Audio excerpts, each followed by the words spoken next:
জুলাই আগস্টের ছাত্র জনতার গণ অভ্যুত্থান এবং এর সুফল নিয়ে যারা তুচ্ছ তাচ্ছিল্য করে তাদের কঠোর সমালোচনা করেছেন জামাত ইসলামের আমির ও সংসদের বিরোধী দলীয় নেতা ডাক্তার শফিকুর রহমান। তিনি মন্তব্য করেছেন, যারা জুলাই বিপ্লব নিয়ে তাচ্ছিল্য করে তারা আসলে ছোট লোক।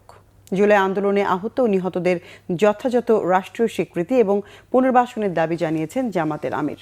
ইসলামী ছাত্র শিবির ঢাকা বিশ্ববিদ্যালয় শাখা আয়োজিত রক্তাক্ষরে জুলাইয়ের শীর্ষক এক অনুষ্ঠানে প্রধান অতিথির বক্তব্যে তিনি এসব কথা বলেন।